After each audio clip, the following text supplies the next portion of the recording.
Okay, hello, you all. Welcome back. If you lasted this long, thank you so much. We are talking about the introduction of Timothy. So, where we left off was the spiritual growth, how Timothy was known for his faith at such a young age, being raised by a Jewish woman.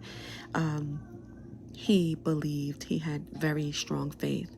Okay, so also let's talk about how Paul viewed this young man. Okay, so Paul's protege, right, his co-worker, that's what Paul basically how he identified Timothy. Okay, so Paul mentored Timothy and referred to him as his true son in the faith. Not, you know, not too much of a son. He said he referred to him as his true son in the faith. Okay, so you can find that in 1 Timothy 1 and 2. So Timothy traveled extensively with Paul and helped him to spread the gospel and establish churches. Okay, so he was co-authored several of Paul's letters, including 2 Corinthians, Philippians, Colossians, also 1 and 2 Thessalonians, and Philemon. So yeah, look into that as well. That I mean, this young man was amazing. Okay, so the leadership role for Paul eventually.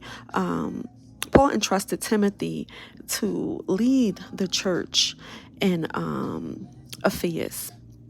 Okay, so a major center of early Christianity. All right, in the letters of 1 and 2, so 1 and 2 Corinthians, Paul gave him instructions for dealing with false teachers, choosing leaders, and promoting godly conduct in the church. That's something that we need today. Okay, so this book, 1 Timothy, 2 Timothy, we need it. We need it right now, especially for beginners,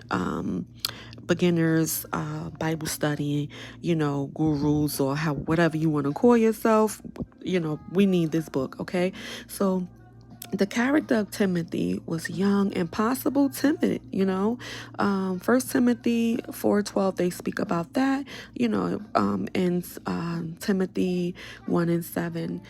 So I encourage you to read both 1 Timothy and 2 Timothy. Okay, so Paul consistently encouraged him to be strong, bold, faithful, and carrying out the ministry. Okay.